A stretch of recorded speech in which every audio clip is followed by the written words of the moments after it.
Welcome to the Michigan Works Association 2021 Annual Conference. My name is Lily Brewer, and I'm the Executive Director of Michigan Works Berrien, Cass, and Van Buren. On behalf of the staff at the association and all of our sponsors, we thank you for being part of the conference and this session titled VES Incarcerated Veterans Workshop. Please be sure to visit the exhibitor booths during the designated exhibit hall times. And before we begin today's session, there are a few housekeeping items I need to share with you. Please make sure your audio is muted. There will be question and answers at the end of the session. So if you could please hold on to your questions until that time, that would be great. You can put them into the chat. If you think you may forget, I will jot them down and make sure that those questions get answered. Our presentation today is being brought to you by Joe Swerchek, Regional Manager with the Michigan Department of Labor and Economic Opportunity, and Stephen Mclean, Veterans Career Advisor with the Michigan Department of Labor and Economic Opportunity. Gentlemen, take it away. All right, thank you very much, Lily. It's an honor and a privilege to be here today. I want to thank, to start, I'd like to thank the association for giving us this opportunity to be here to speak with everyone and to share a little bit of information. I also want to take this moment because I know we have a lot of individuals from all over the state, all the different Michigan Works offices. Just to share a little Michigan Works love, I want to thank the GST staff, Great Lakes Bay, CAMWA. Those are three MWAs I'm very intimately involved with. Specifically Sharon Bowen, Kristen Wenzel, and Janelle Doherty. I appreciate everything they do on a daily basis to allow us to be successful, and they're just fantastic, great partners to have. And we couldn't do what we do without you. And you know, this collaboration we have not only with the Michigan Works, but as you're about to see with the Michigan Department of Corrections, it really takes all these programs working together to be successful. And we're talking about incarcerated veterans. That's a very challenging group to work with. That takes a lot of different individuals working together to make it a success. So while we would like to be able to say that it's just ours, we're having a little technical glitch there. While we'd like to be able to say it's just our great charismatic personalities that get the job done, it's not. It's all these different individuals coming together to help out. We got some fantastic staff, and you'll meet one of those individuals a little bit later today. Steve Mclean will be assisting with the presentation, while I'll be talking a bit about how we have done some things and a little bit about the history. He'll be talking more about the how and what specifically we do in each of these workshops that we do from across the state. So I'm just going to ask Steve to go ahead and start that presentation up for us, and we will go ahead and get started.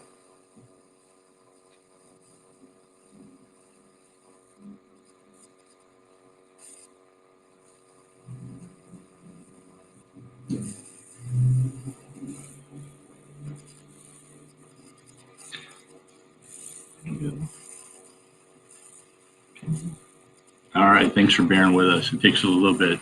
Like I said, it's not a one-man show here.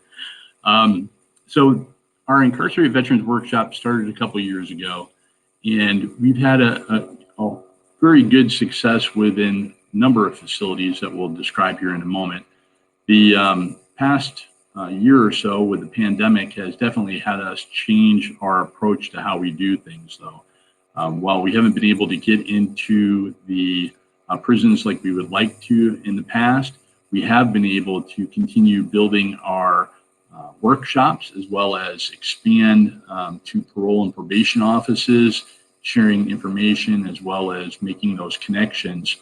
And it's really led us to some very good successes.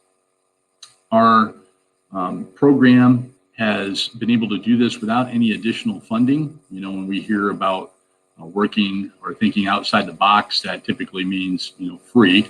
So we have been able to do this with our current staff and utilizing the resources that we have on hand. And our program is actually federally funded.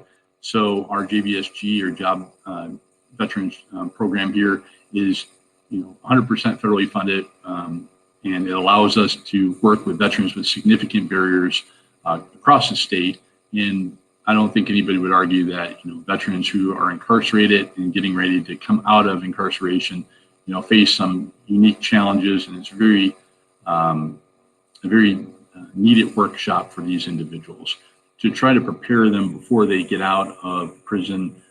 Incarceration is something that is direly needed across the state. And we also connect them with resources such as yourselves, your individual offices throughout the state of Michigan. We're directing them to you to get assistance, not only from our staff, but from the different programs that are offered within your individual offices.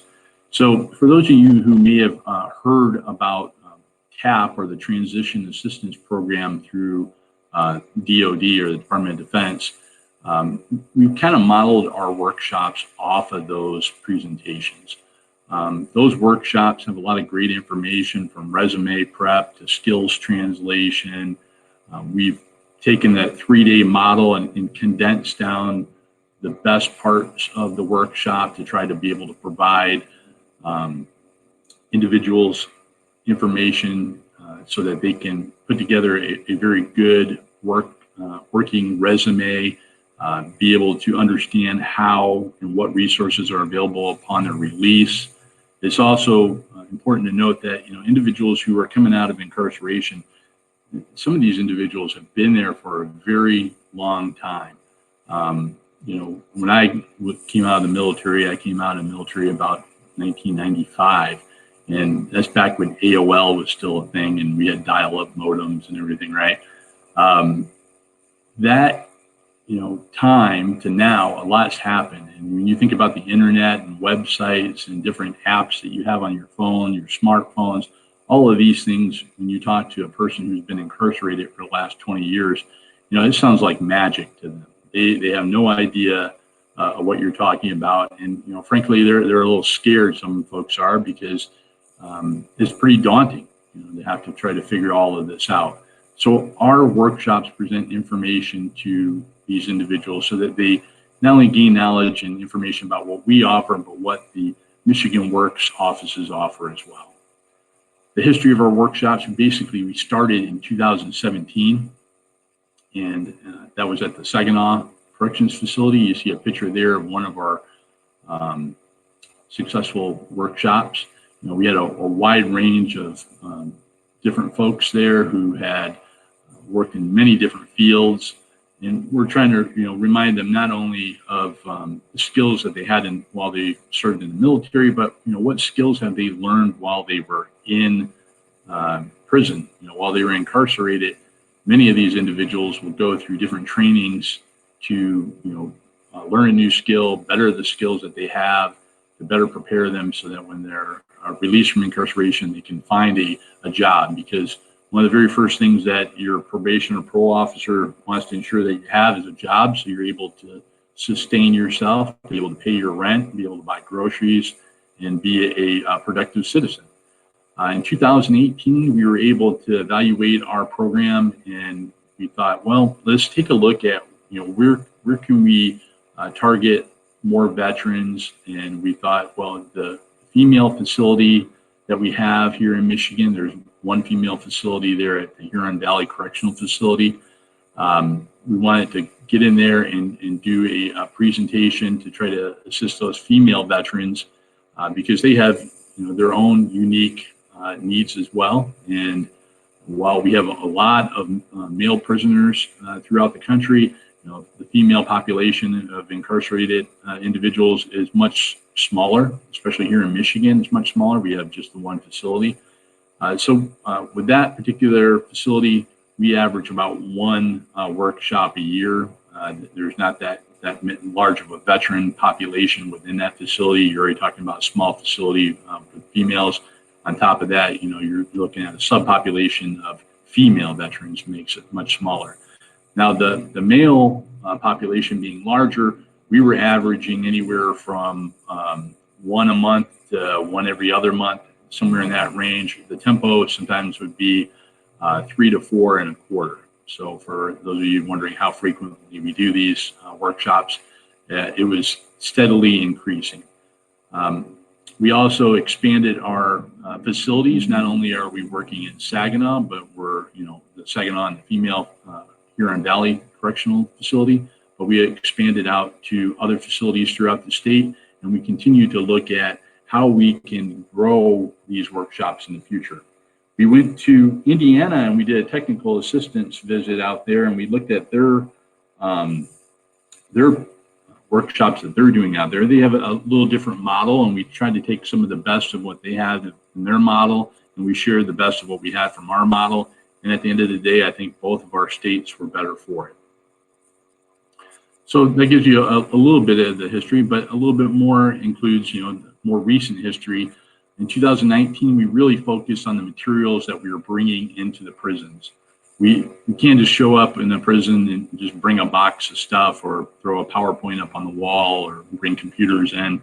When you're in a correctional facility, as some of you I'm sure know, you just don't have that ability. They don't have internet. They don't have computers like you would think of in a Michigan Works facility. Where they do have computers, they're strictly regulated, and they're very challenging or very difficult to get access to. So a lot of what we do is utilizing paper and pencil, or utilizing a butcher board where we throw things up on the wall. Think about 1980s school, 1990s school, where you're doing a lot of this stuff on the wall with a marker and grease pencil, and we walk through all the different materials there, as well as we have a workshop book that we created, taking materials from everywhere we could, and created our own manual that we got approved through the Michigan Department of Corrections to be able to bring into the facilities. And we bring those manuals in prior to us walking in the door. Sometimes we're able to bring stuff with us as long as we have an escort that checks out the materials, of course. But we have this document packaged, all set to go. It's been cleared by the Department of Corrections. They've reviewed it. It's not got anything in the binding or anything that's going to pose a hazard to the corrections officers. And we keep a really good watch on what materials we do bring in. But those iterations of that workbook continued for about a year. We kept enhancing what we had as we did the workshops. We would end the workshop with each workshop that we did each day with a survey, and wanted to make sure that we're providing our participants with what they're looking for, what they needed to be successful. And the feedback that we received helped drive the direction that we went with creating a better product. And in 2020, we continued that. And I think we have a fantastic product. And one of the first questions that we get often is, can we download this product? Can we get a copy of it? Especially from other states. When we did the presentation for NASWA, we had a number of states reach out to us and want us to provide our workbook so they could utilize it within their own states. And while I'd be happy to do that, to talk to people about sharing our information, if you want to reach out to either myself or Steve after this presentation, please feel free to, and we can talk to you about that. We're not, just so you know, we don't have like a huge supply of books that we can just mail you. We do have an electronic copy of the document that we use for our workshops. If there's something in particular that you need assistance with, we might be able to help you. But you can find both Steve and I on LinkedIn, as well as we have our names and everything spelled out for you on the last slide. So in case you're trying to find us in Outlook or try to reach out to us, feel free to do that. In 2020 and 2021, we were deep into the pandemic, and that really slowed down the amount of workshops that we could do, but it didn't slow down what we were able to do as far as continuing to enhance our resources, to expand with parole and probation officers. We also looked at, creating electronic forms, but we're also looking at right now, we're looking at treatment courts. We're looking at, how can we get into these veteran treatment courts across the state to try to connect with these veterans before they even get into prison. You know, I was a VCA for almost a decade, and I remember when a veteran would get out of prison in Oakland County, they would come see me in Waterford, and you know, they'd come talk to me, and sometimes, you know, it was very, very distressing because they were on the verge of doing something they didn't want to do because they had to make some money to be able to pay their rent to stay out of trouble. So, you know, it puts a lot of pressure on, you know, not only the person who's looking for a job, but it puts a lot of pressure on you as a service provider trying to help people. When you have a person come in there and they're in that zone of, you know, desperation, it can be very stressful for them. And, you know, we want to make them more successful or give them the tools to be more successful. And if we can do that in the prison prior to them getting out, that's fantastic. But with the treatment courts, we're looking at trying to get even in front of them going to prison and being able to, you know, divert them from, you know, having to deal with the stigma of being an ex-offender, you know, because once you're in prison and you come out, the challenges are exponentially more difficult for you to get a job. And let's just be clear here. You know, there's some jobs you're just not going to be able to do depending on the violation that you had. If you're a violent offender or a criminal sexual misconduct, there's some jobs, whether you did it in the past is irrelevant. You're just not going to be able to do it. You're going to have some individuals who are not able to use the internet. So that poses a challenge in and of itself. You know, if they're not able to get on a computer or not able, even after they get out of prison, to get onto the internet to search for employment or to apply for a job, that's a challenge. That's a big challenge. A lot of what we do today, we're doing either on a smartphone with an app or we're doing it online. If you're applying for a job, you're uploading documents and you're making your application that way. The days of walking up and delivering a resume to an HR person, while they're not gone, you know, you can still do that at some places. It really does limit your ability to find those kind of jobs that, you know, really pay well and do a lot of good things. One example that comes to mind to me is truck driving. You know, depending on your offense, you know, you may have been a truck driver in the past, but then when you come out of incarceration, you know, you're looking to go truck driving again, but you can't go over the road like you once did. You can't go through multiple states because, you know, of your restrictions after you're out on parole. So there's a lot of different things when you're working with this population, this targeted population, that you have to really take into consideration and focus on. And that's where I really want to give the tip of the hat to not only our Michigan Works partners, but of course our own staff that do this. Our VCAs are Veterans Career Advisors that are located throughout the state, throughout all the, you know, the MWAs across the state. They do a fantastic job. You know, most of the challenges that we have are not from having to, you know, try to get a VCA to volunteer to help go into the prison to do a workshop. The challenges that come afterward, after the person is released from incarceration, trying to ensure that they don't violate and go back into prison. Our staff that are currently doing the prison, just to name a few, you know, we've got Steve Mclean, who is going to be here in a moment to share some great information with you. But, you know, we have staff in the Flint area. We have staff in Lapeer, West Branch. We've got people interested in southeastern Michigan and doing some work down that way. We have people in southeastern Michigan as well, looking to expand our efforts in treatment courts. Of course, on the west side, we've got individuals that are volunteering not only to help with our workbook, but looking to see what they could do within the treatment courts and do incarcerated veterans workshops within facilities in their area. Now, we're also looking at doing these workshops virtually and looking at how we might be able to deliver workshops using something a little bit different, like recording our workshops so that we can deliver our services and information in that manner. Because unfortunately, you know, if the prison is locked down and not allowing for individuals to come into the facility due to COVID or whatever reason, if we can provide them a DVD where they can do some type of activity in a classroom where they could watch the DVD, have the materials provided to them, and then we could collect their homework, review it, and then provide them feedback.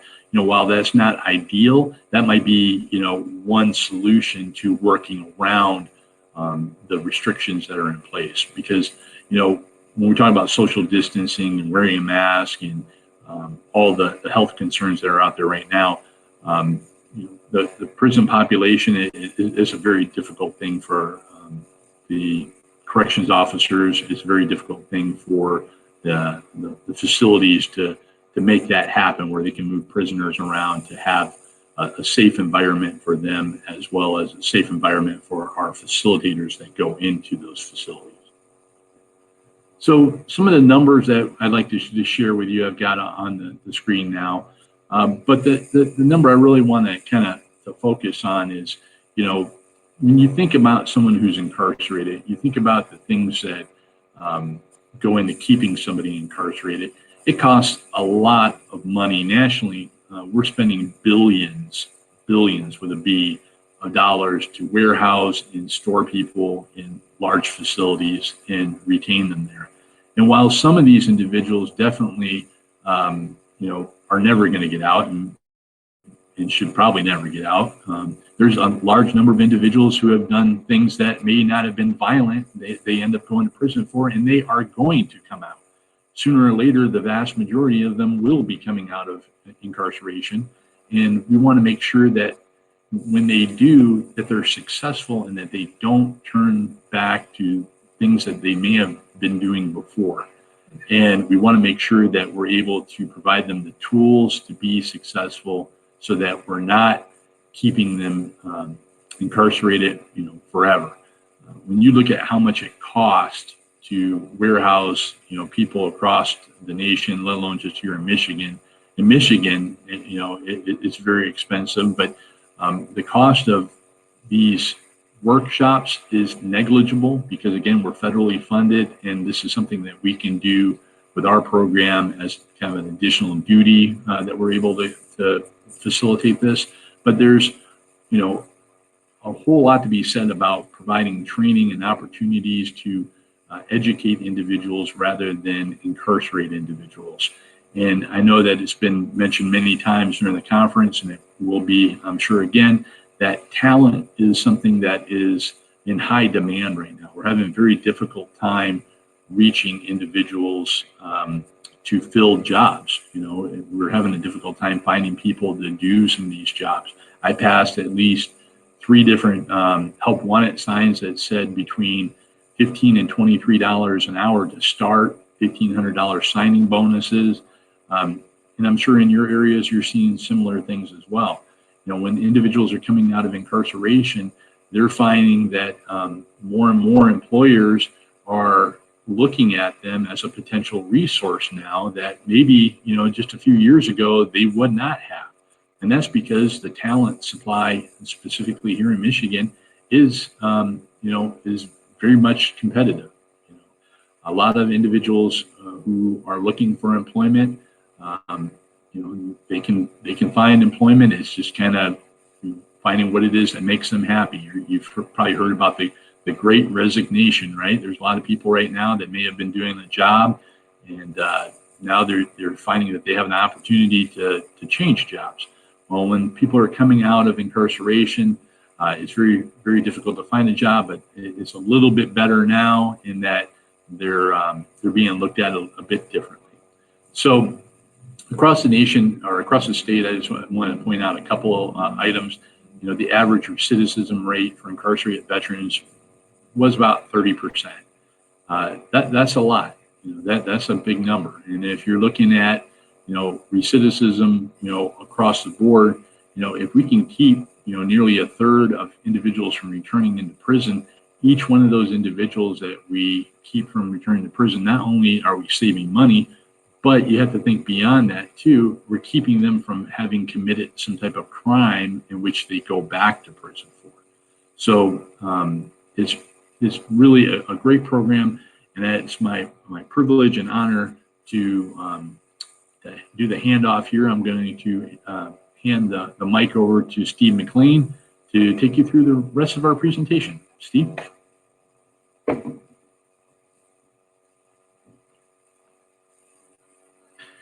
Thank you, Joe. Thank everybody that's here today to see how our best practice of helping veterans in the facilities and in Michigan is a benefit to not only the veteran but also the state, and staying fiscally responsible.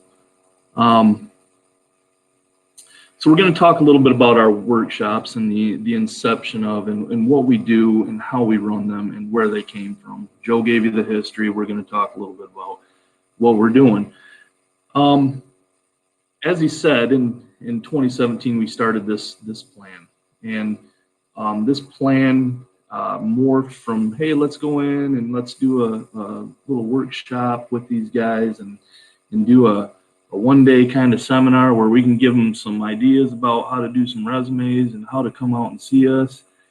And it grew into a program that not only is in the prison multiple days, so now we're up to 4 days per session. So it's a 2-hour session, and it went from 3 days to 4 days because we just didn't have enough time to give these guys a good product by the time we were done. And then we give them a little ceremony at the end to give them some of that, like, look what you've done, the accomplishment of the work that you've done in this workshop. I mean, the guys get homework. We got to give them something, right? So in these workshops, like I said, they started like a 1-day seminar. They went to 3 days, and now they're 4 days. We're training these veterans in employability skills, the resume writing, the interview skills, the job search skills, just to name a few. We also utilize that participant workbook that Joe talked about. This participant workshop book it's roughly 170 pages, and it has work pages for you to build resumes, for you to write down transferable skills, for you to go over some interview techniques. It shows you how to research that employment. Some of these guys have never seen a computer, and they're getting out after 40 years or longer. They don't know what a computer is. They've seen them, but they've never touched one, I should say. So it breaks down some of those barriers that they may have and puts it in a language that they can understand, that's easy for them, and allows them to write these skills out, allows them to utilize this workbook to not only build those resumes, but also to see partners that we have on the outside, to see resources. The book's loaded with resources like our partnerships in the MWA, the VA partners we have, the state partners we have, the federal partners we have. It's all in this workbook. It's a one-stop shop for these veterans. So let's talk a little bit more about the workshop. So depending on the security level of that prison, depends on how large the work group is. The higher level prisons in the state, we like to keep those manageable because the prisoners in higher levels are a little more, they're some of our better prisoners when it comes to actually our workshops. They're so inquisitive and intrigued by what we're doing that they're some of your better participants, but they're also some of your participants that may give you a little bit more management concerns. So we try to limit those to around 6.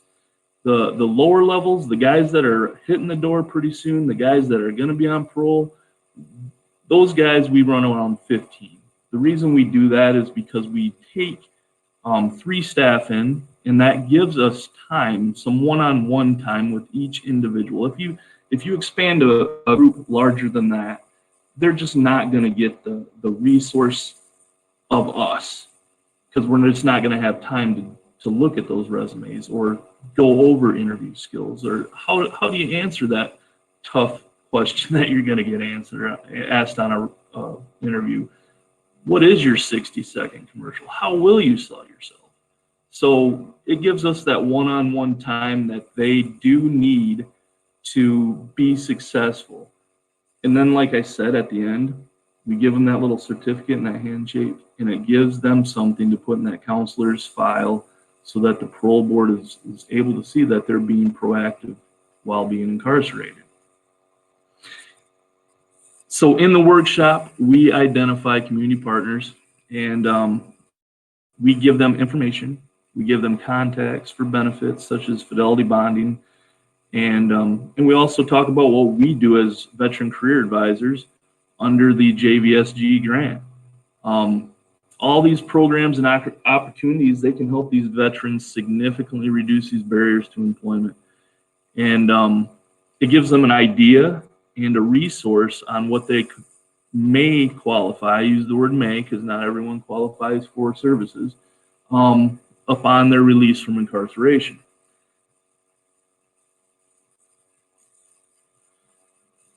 During the workshops, we try to educate these veterans on what success looks like and how to build that successful release plan. I had a prisoner, we'll call him Mr. P. He told us that he hadn't felt successful in his life except for when he was in the military. He told us that, the only time that he was successful was during the time that he put on that uniform and when he held himself to a standard that he kind of lost. During the workshop, he put himself wholeheartedly into this workshop. He dove into the work, the material, he did the research, and every week he'd come back with a smile on his face and eager, because us as veteran career advisors not only bring the material, but we bring ourselves. And when you bring yourself to a prison, that's one thing that a lot of these individuals don't get. They don't get visits. They don't get volunteers. They don't get people that give them the one-on-one time that they need to make them feel successful in life again. So he told us that because of this workshop, he knew that he was going to be successful again when it came to his employability skills, his job search, and the probability of him getting not only a job, but a job that can help him sustain himself upon his release. We try to inspire veterans. We go in there and we show them what right looks like. We show them how to do the best for themselves when they're released from incarceration. Like Zig Ziglar said, remember that failure is an event, not a person. We need them to look beyond the walls of that prison, and we need them to see the potential that they hold within themselves. This helps them be active members of society. We motivate them to remember themselves when they first put on that uniform, when they stuck that chest out with pride. We remind them what has been accomplished and what once again can be accomplished when they're released into the community. Another prisoner conveyed to me, he was a habitual offender. He was a Marine Corps veteran. He attended the workshop, and due to his attentiveness in class, he was able to motivate himself once he was released to enter that Michigan Works. I worked with this veteran. He did our workshop. He came out. He came in. He identified himself as a veteran. Our front desk staff, who are phenomenal, filled out that MSQ so that he could see me, the VCA. So our job with the workshops, right there, it's telling you that they're being done. So it motivated him. He had a crime that was pretty rough, and I was like, wow, how are we going to get through this? But because he came out with that resume in hand that we had built in that workshop, because he already knew some partner things that were available, we were able to work through his ISS with no problem, and he made his plan for himself And within a matter of a month, he was successfully employed with a job that had benefits, had good pay, and things that maybe would have taken a little longer if he wouldn't have known about some of the things that were available to him upon release. He told me that the workshops motivated him, that they built his confidence, and that he knew that it was time for him to take action when he was released from prison. We deliver. We deliver information in a way that can be understood by veterans. We're all veterans. Sometimes my wife would always tell me, I did 23 and a half years in the military, and she would tell me, I don't understand what you're telling me, because we tend to talk in acronyms. When we talk to these veterans, it helps that they understand. It helps that they put themselves back in that place when we're using those. To date, we've helped 100 or 250 complete this workshop. We use that language and that formatting and the presentation that's not only the veterans can understand. That's not what it's about, but also a civilian that was sitting in our program could understand it too. We take it to the lowest common denominator so that anyone can understand what we're trying, our message that we're trying to convey. And that's what it is. It's a message. It's a message of hope. It's a message of help. And then with the workbook, it helps the veterans with a visual, because they need that visual aid, and it helps with those homework assignments. It helps them to do the research. It helps them to expand the program for themselves. And it helps them, when they get out, find long-term meaningful employment. So if we're looking at numbers, what we've done is we've developed some tracking spreadsheets so that we can, A, see who has been through the workshops, and then B, see who is getting out of prison. Some people that attend our workshops, unfortunately, will never have that opportunity.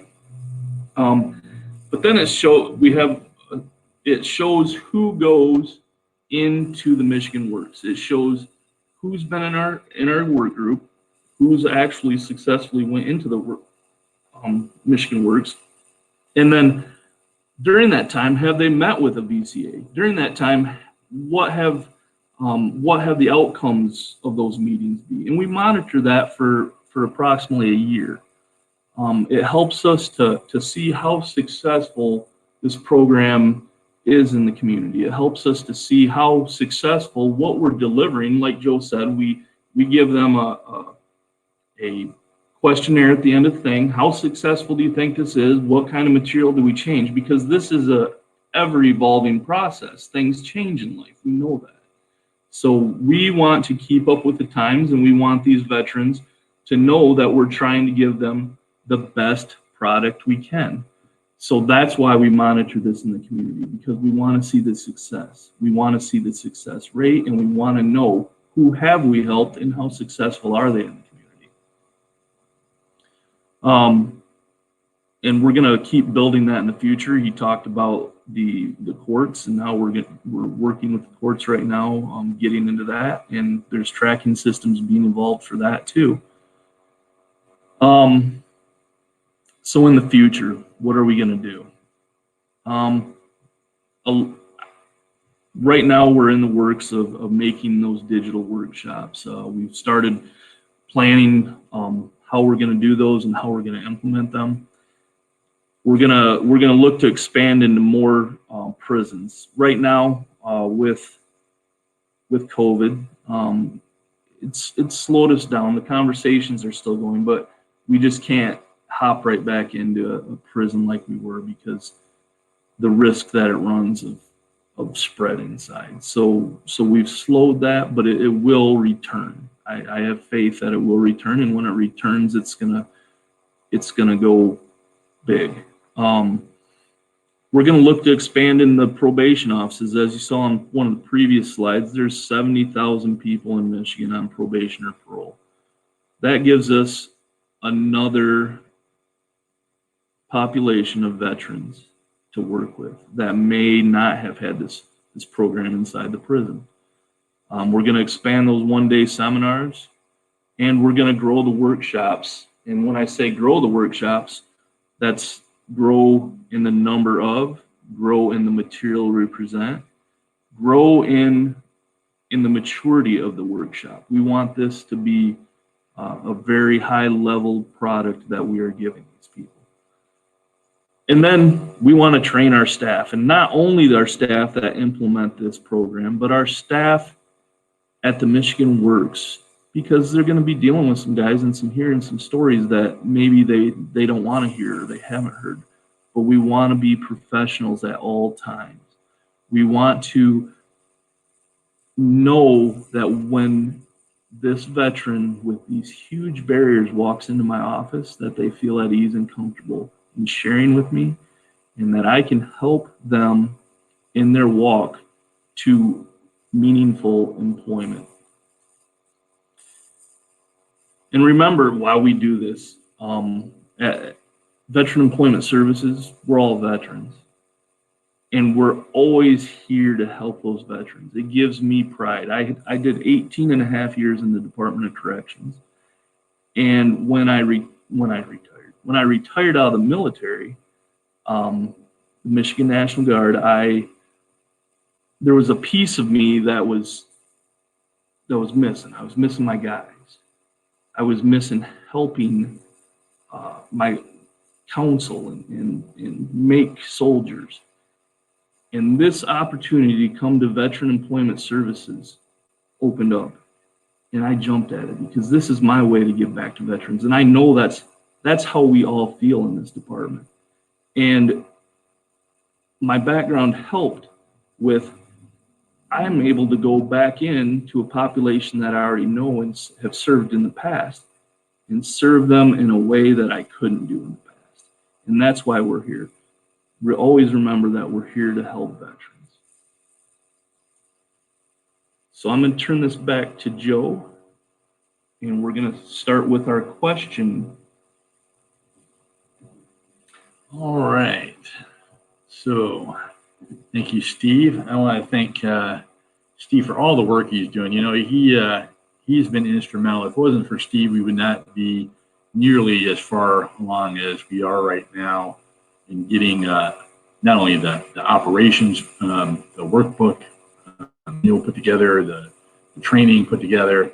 We would be we'd be a lot further back than we are. So with that, I'm going to go ahead and stop the presentation right there, and we're going to go ahead and take any questions that anyone may have. We're happy to try to address those now. If the moderator could let us know if any questions. I checked the chat a little earlier. I know we got a smaller group here. I think we had like about a little under 30, I think, at the time. If there's any questions, I'm happy to address them. If there's not, feel free to reach out to us afterward. Should you have questions after going back to your office, we're happy to try to assist or provide additional details. I want to thank everybody for their time. And again, if the moderator has any questions for us, I'd be happy to try to take those now. Yeah, there is a question in the Q&A from Mike Reeve.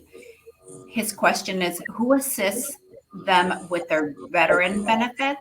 There's a lot of money and agencies out there to assist a veteran, but they need an honorable discharge and usually a disability rating. That's a great question. Again, as I mentioned early on, this is a collaboration between not only our program and the Michigan Department of Corrections, but we have different partners that come in and coordinate with Michigan Department of Corrections, to include different veteran service officers that come in. There's county veteran offices that come in. Depending on the facility, they have different partners at each one. But they also have at facilities that we've been at, they have a coordinator that ensures that If the veteran is eligible for, let's say, like medical benefits, that they start doing that paperwork and getting all their ducks in a row for that. If maybe they've lost their DD-214 and they need a new DD-214, they can put all that information together prior to their release.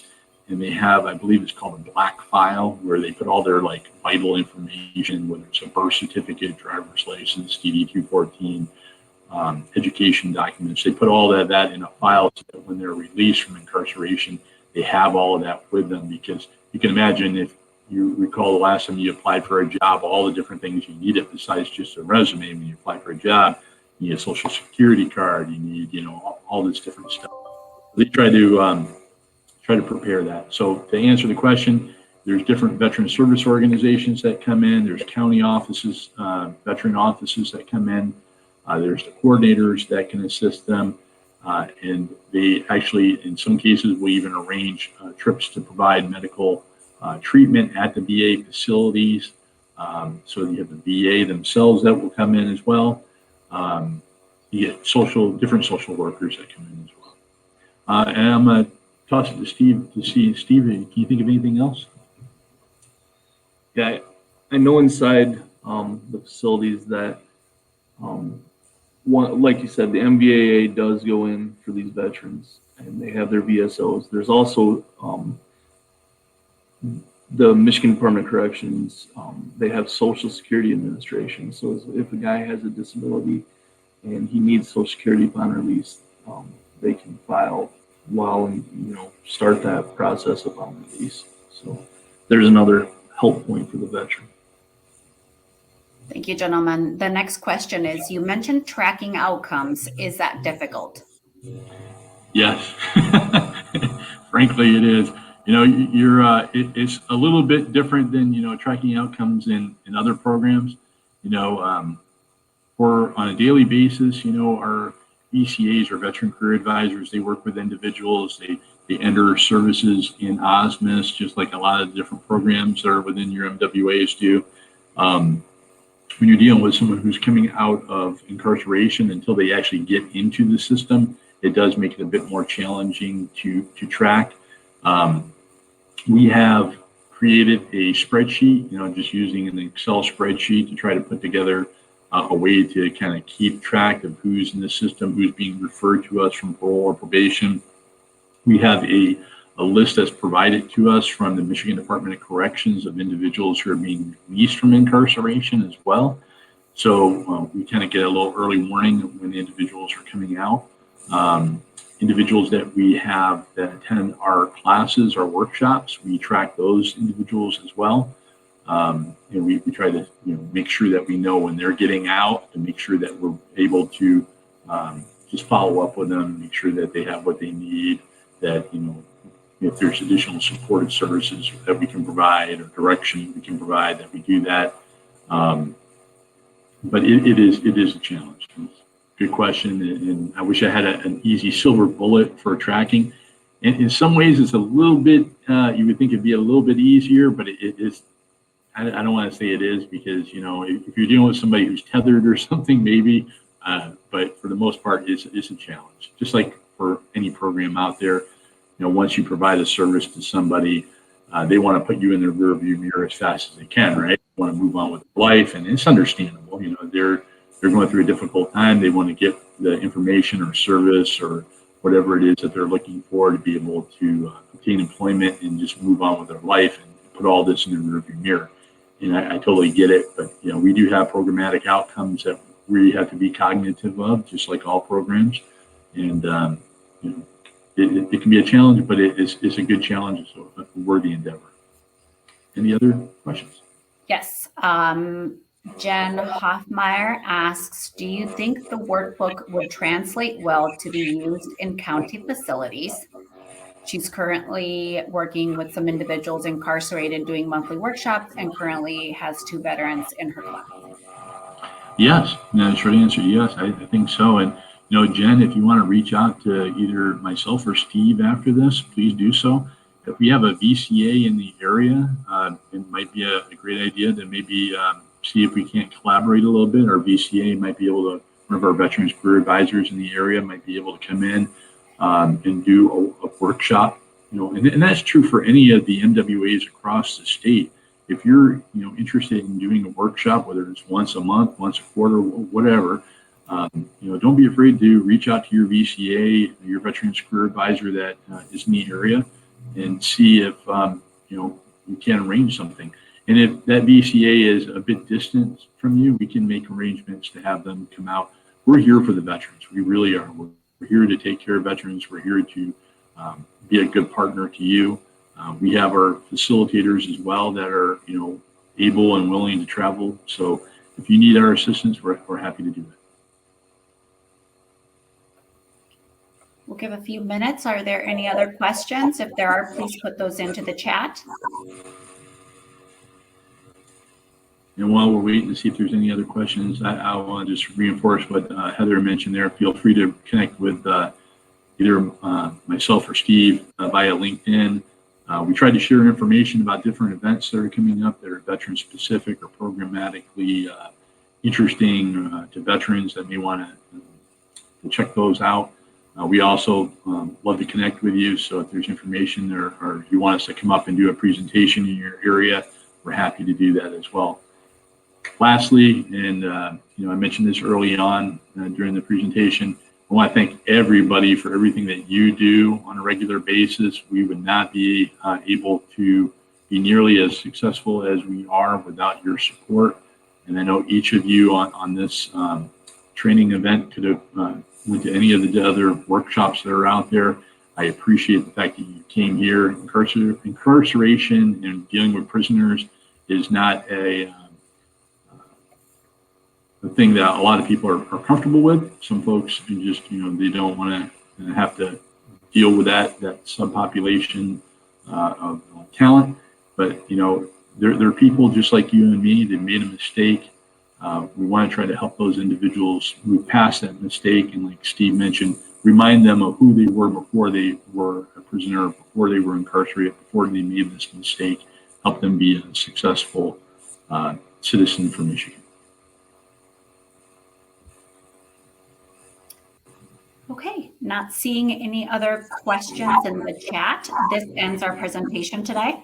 I would like to thank our presenters. We appreciate everyone's time. I hope you had some great takeaways and will enjoy all the features of the conference.